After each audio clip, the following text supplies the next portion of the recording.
Community Link on Wish TV is brought to you by the Business Equity and Opportunity Show. Thank you for joining us for Community Link. I'm Caroline Mays.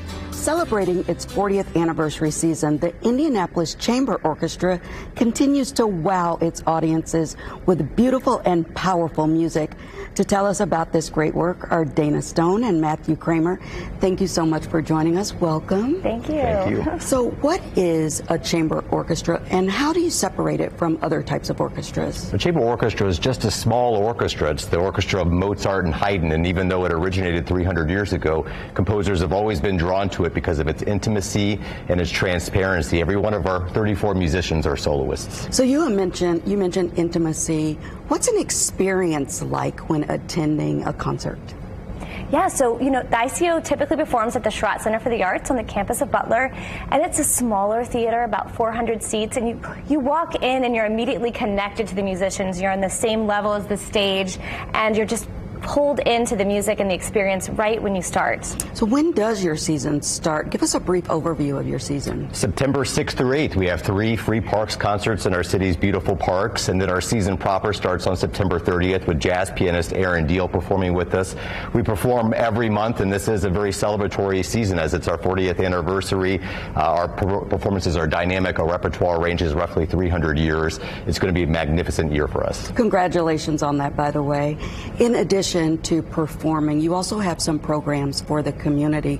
How significant are those, and what are some of them? I think they're some of the most important work that we do, because a chamber orchestra or an orchestra in any music organization that's not involved in the community and not engaged with its people and its residents isn't really valuable. So our work is really important to us through virtual education programs, our parks concerts. We recently developed a partnership with Faye Glick Neighborhood Center doing an after-school program.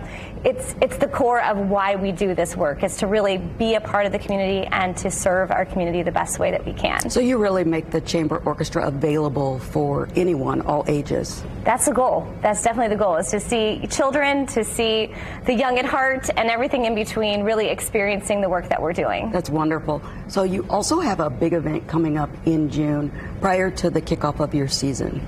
Tell us about it. Yeah, so we're super excited to be partnering with Classical Music Indy on their Classical Pairings live series. We'll be at the Hotel Tango. They'll be creating 4 distinct cocktails paired with music with our musicians, and it'll be a great way to taste and listen and enjoy the wonderful environment of music and drinks and social conversation. And can anybody attend that event? Of course, it's open to the public. Tickets are $45, and you can purchase them online on Eventbrite. So even if someone has never been to an orchestra concert, should they attend? Absolutely. and support the orchestra? Of course. I would say any of our events are super welcoming to someone that's never experienced. It's a great way to get a wide spectrum of what classical music can be. The traditional, what they might think they're getting, and the more creative, which we're becoming known for. I think people are really surprised at how really engaging and beautiful, we know it's beautiful, but how engaging and fun classical music can be. Do you agree with that?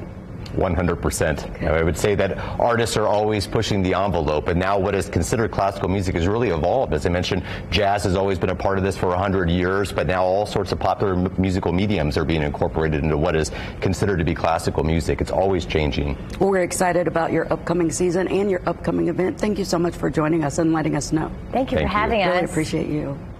Now, here's Gloria Jimenez. May is National Foster Care Month. Foster care is a temporary living situation for kids whose parents cannot take care of them and whose need for care has come to the attention of child welfare agency staff. While in foster care, children may live with relatives, foster families, or in group facilities, nearly half of kids who enter the foster care system will return to their parent or primary caretaker. According to Indiana Foster Care, there are roughly 6,200 licensed parents, but about 13,000 children are in the Indiana foster system, many waiting for a home.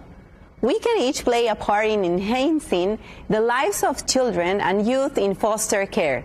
Starting in 1988, U.S. presidents issue annual proclamations in recognition of National Foster Care Month to show appreciation and gratitude to foster parents across the nation. To learn more about becoming a foster parent, visit Indiana Department of Children's Services. For Community Link, I'm Gloria Jimenez. Thank you for joining us for this week's Community Link. To share this story or learn more, head to wishtv.com, and we'll see you next week.